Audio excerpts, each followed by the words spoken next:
जब बिंदुसार का अंतिम समय आया तो उसकी इच्छा सिंहासन को अपने पसंदीदा वारिस को देने की हुई। कहा जाता है कि बिंदुसार ने अपने जिस बेटे को सिंहासन के लिए अयोग्य बताया था, वो उसे पाने के लिए इतना बेकरार था कि उसने अपने सभी 99 सौतेले भाइयों को मार डाला।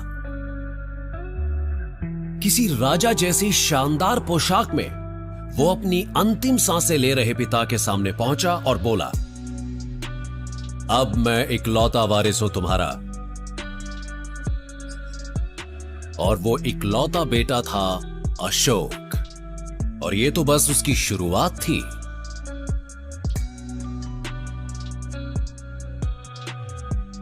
दूसरी सदी ईसा पूर्व में भारत के सम्राट अशोक ने हिंसा का जो बेरहमी भरा तांडव शुरू किया, वो बेहद डरावना था।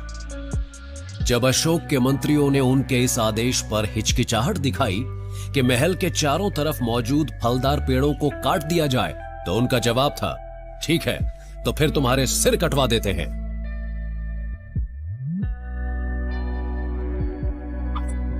अशोक की बेरहमी का कोई हिसाब नहीं था। उन्होंने अपने मंत्रियों के लिए एक महल बनवाया।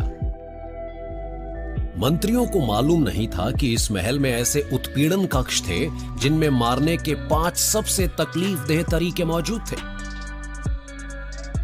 इसे नाम दिया गया अशोकाज हेल। पर अशोक का यह दमन चक्र यहीं पर नहीं रुका। अब वो अपने दादा द्वारा शुरू किए गए पूरे भारत के विजय अभियान पर निकल पड़े। दक्षिण में मौजूद कलिंग अशोक से संधि करने को तैयार नहीं था। अशोक की सेना ने शहर की घेराबंदी कर ली, पर कलिंग ने हार नहीं मानी, और जब कलिंग की हिम्मत जवाब देने लगी तो अशोक के सैनिकों ने चढ़ाई कर दी।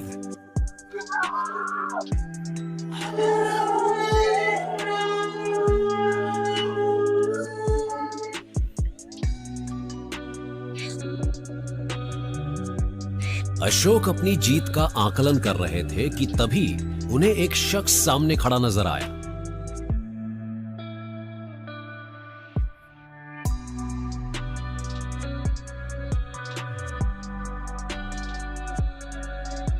हे शक्तिशाली नरेश, आप इतने ताकतवर हैं कि सैकड़ों हजारों की जान पलक झपकते ही ले सकते हैं। जरा अपनी ताकत दिखाते हुए इस मरे हुए बच्चे में जान डाल दो।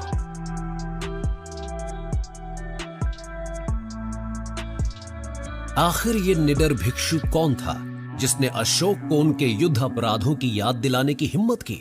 उसकी असली पहचान तो नहीं मालूम, पर यह जानते हैं कि वो बुद्ध का शिष्य था। उस समय से 200 साल पहले मौजूद इस विचारक का नाम ज्यादा मशहूर नहीं था।